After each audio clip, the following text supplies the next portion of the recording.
Hi, I'm Christy Fortner. Today I'll demonstrate how to make smooth-bore Teflon hose assemblies using a swedge-style procedure. First, we'll go through the main steps to assemble the coupling onto the hose, and then the steps of the swedge procedure. The tools we'll use include cutting shear or cut-off saw with abrasion wheel. If you use the abrasion wheel, you will need heavy-duty masking tape and a sharp razor. Other necessary tools are a hose insertion die holder, hose insertion dies, hose expanders, swedger, or a PC707 with swedge conversion kit, which includes the actuator rod, swedge adapter, swedge collar, and the swedge die cone. You also need swedge dies and swedge pushers. First, let's go through the steps of the hose coupling assembly. In step 1, we'll determine the hose cut length for a 14-inch assembly. In this example, we'll use two 10C14-10FJX fittings. The cutoff dimensions for these fittings are listed in the catalog. You can also measure the cutoff by measuring the two fittings, thread ends together, to the point where the hose stops on the stems. Subtract that measurement, which is 2.5 inches, from the 14-inch total assembly length to find the hose cut length of 11.5 inches. In step 2, we'll cut the hose. There are a couple ways to do it. We'll show you our preferred method first, that is with a metal cutting shear. Before you cut the hose, lay it out flat and measure and mark it at 11.5 inches. Now place the hose in the cutting shear and make the cut.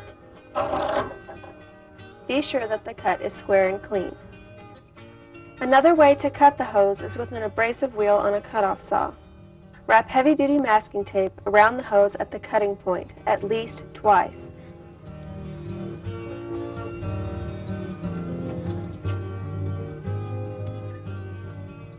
Mark on the tape where to cut. Be sure to use ear and eye protection when you use the abrasion wheel. Now we'll cut on the mark.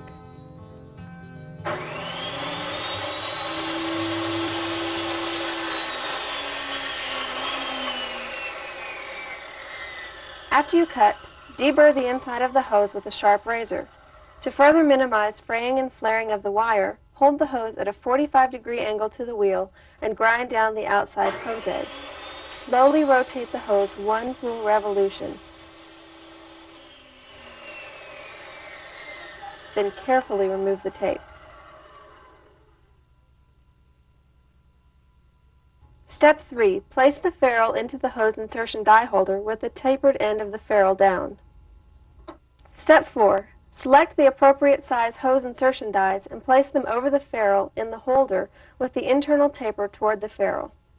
Step 5. Push and rotate the hose through the dies into the ferrule until it stops.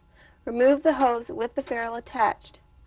Check the hose and braid to ensure that they are properly inserted against the internal stop of the ferrule. For larger ID hoses, to prevent the braid from backing off the hose, firmly hold the hose and guide it into the ferrule with your thumb. Be sure that both the wire braid and the Teflon tube are fully seated against the stop of the ferrule. Step 6. Select the appropriate size expansion rod and secure it in a vise. Then push the hose onto the expansion rod several times.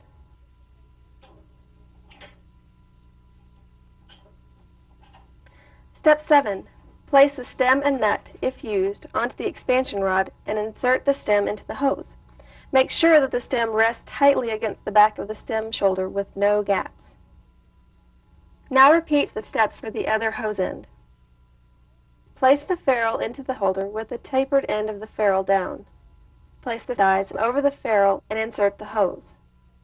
Expand several times. Place the stem and nut on the expansion rod and insert them into the hose end. Now we're ready to go through the swedge procedure steps. For this procedure, we'll use a PC707 crimper with the swedge conversion kit already installed. You can also use a power swedger or hand pump swedger, which we'll look at in a minute. Step 1. Lift the actuator rod to the swedge position. Select the proper swedge dies and lubricate the bore with oil. Step 2. Place the dies in the tapered cone. Step 3. Select the proper pusher and lock it into the collar. Step 4. Place the hose through the die and insert the fitting into the seat of the pusher. For Step 5, use one hand to hold the assembly so the fitting remains seated in the pusher while you press the start button with the other hand. Guide the hose and fitting through the taper of the die. To avoid injury, always keep your hands out from under the ram. In Step 6, once the pusher has bottomed out on the dies, immediately release the start button. Remove the hose assembly, wipe it clean, and inspect for a smooth swedge with no gaps. Repeat steps 4 through 6 for the other end of the assembly. When using the PC707, once you have completed swedging, pull the actuator rod back down to the crimp position for future crimping. If you choose to use the hand pump swedger, lock the pusher into position.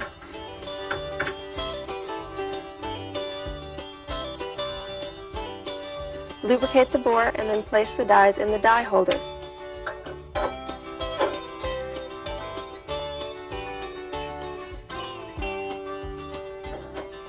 Place the hose and the dies with the fitting seated in the pusher and begin pumping until the pusher bottoms out on the top of the dies.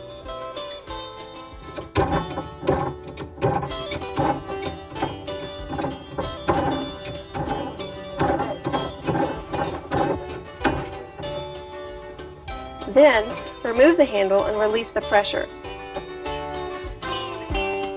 Remove the assembly, wipe it clean, and inspect for a smooth swedge with no gaps. Now, wasn't that easy? We hope these step-by-step instructions are all you need to get started. If you have any further questions or suggestions, please feel free to share them with us. We're here to help.